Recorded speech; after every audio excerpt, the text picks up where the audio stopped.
Hi. Oh no, I have to say hey. I thought in Sweden you have to say hey when you see someone.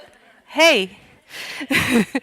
My name is Thessa Stevenson and I work for Bartiméus in the Netherlands as a teacher and trainer at mainstream schools. In 2012, the long-term research and development project Discover Your World was initiated by Bartiméus Education. Esther Rieken is the leader of this project. Dorine in 't Veld was involved as well, and I was involved also. Esther Rieken is heavily pregnant now, so she could not be here for this presentation and asked me to inform you and make you enthusiastic about this project. Until now, research regarding the use of tactile images in an educational setting was hardly available. Tactile images in the Netherlands had mostly been used for maps and two-dimensional topics, such as plans, schemes and diagrams. For explaining 3D concepts, mostly descriptions were used. I want to say that we still prefer real objects. That gives the most information. But most of the time, real objects are not available. And then we start to describe things. In that situations, tactile images can help in an educational setting. So we started a long-running project to research if tactile images can support children and teachers in an educational setting. And if they can, in what ways can tactile images be helpful? We discovered two essential things were missing, limiting the potential of tactile images. There were wrong assumptions among teachers, wrong thoughts about the utility of tactile images, and there were no clear conventions for designing tactile images on swell paper. Well, about the wrong assumptions, the wrong thoughts. A tactile image is not designed to understand how the picture looks. It's meant to help a student understand a concept, a certain image. The tactile image is a tool to build a 3D concept in your head. It's only about the concept. It's not a purpose to know everything about the flower, but to understand the concept that's depicted. Maybe first the student knew about the flower leaves, but now he also knows about the inner of the flower, the stamen, and the shape of the stamen. Another example, when you say to a blind child, a duck is swimming in the pond, maybe he thinks that only his head is above, like human beings swim. But when you give him a tactile image, he can discover that only his legs are in the water. The tactile image contributes to the concept. About the clear conventions.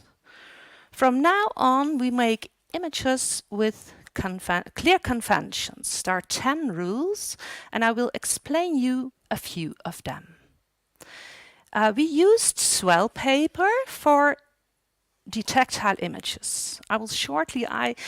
I did this presentation for my family and no one knew what was swell paper. So they said to me, explain what swell paper is. You draw a picture with a black pencil on a white paper. You copy this picture on a swell paper. And then you put this swell paper in a machine which heats the swell paper. Everything in black will swell, so you can feel the image and the braille. Everything in grey will swell a little, and everything in light grey will not swell at all.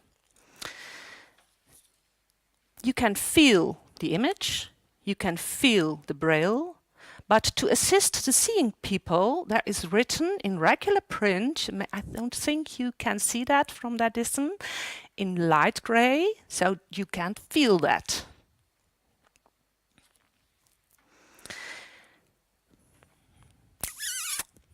There it is. You can feel the black things and you can see the gray things.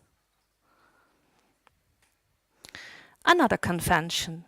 There is a sign in the left corner about the true size. There's also a sign where the left corner is, that's the black point. The cross tells you how large the depicted concept, for instance a bug, is in reality. We use this only when one object at a time is depicted. Another convention. There is a white line between the several parts, so you can feel better the contours of the frog, but you don't notice that the legs of the frog are separate from his body. It feels like one object. Does it for you feel like one object? Madame de Paris? Madame de France?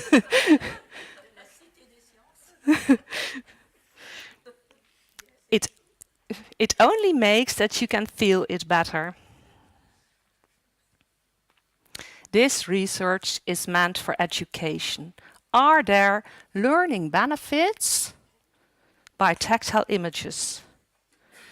The study proved that young children not only liked to work with tactile images, but also had better learning results when using them, thanks to the right assumptions and the proper conventions. For this study, we worked with 52 participants. We divided them in two groups. Both groups were educated in biology. The subject was a fantasy animal. The first group also used tactile images. The second group was only educated by a verbal support to describe the fantasy animal. After the lesson, the students got a test. The first group, supported by a tactile image during the lesson, got much better results. The tactile image supported them to remember what the animal looked like. Your working memory consists of two parts, a verbal and a non-verbal part. At the moment you are listening to an explanation and reading a tactile image, you can use both at the same time. So a tactile image will help you better to memorize. So tactile images give better learning results. We notice this in practice. Ah, beautiful one.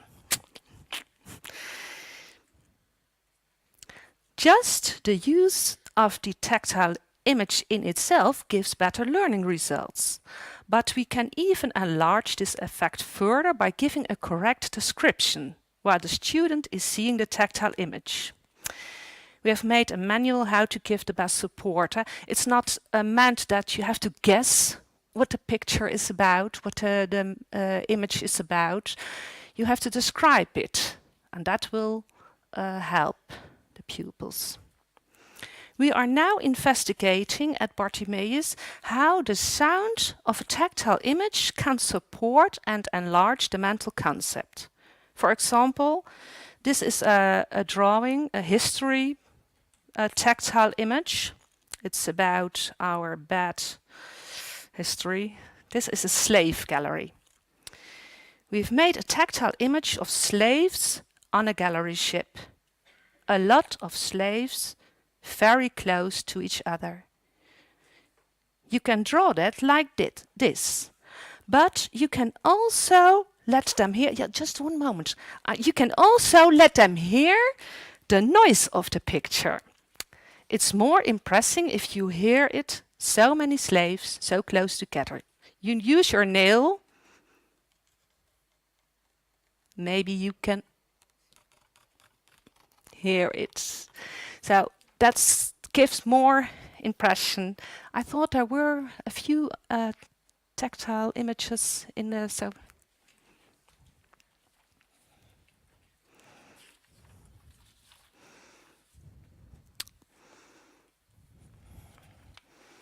last thing to say.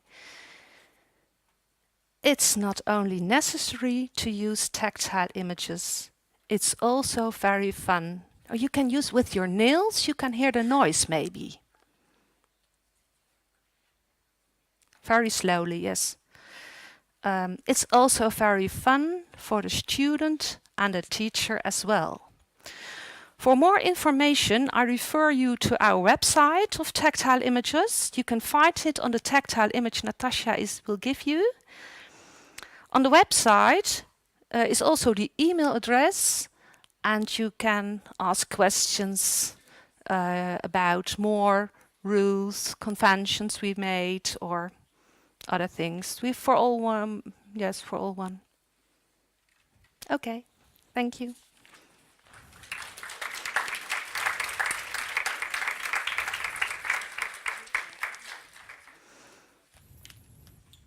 Thank you very much. Questions, comments? I was very clear, I think. Pardon? I was very clear, I think. Yes, I think it was very clear. Yeah. What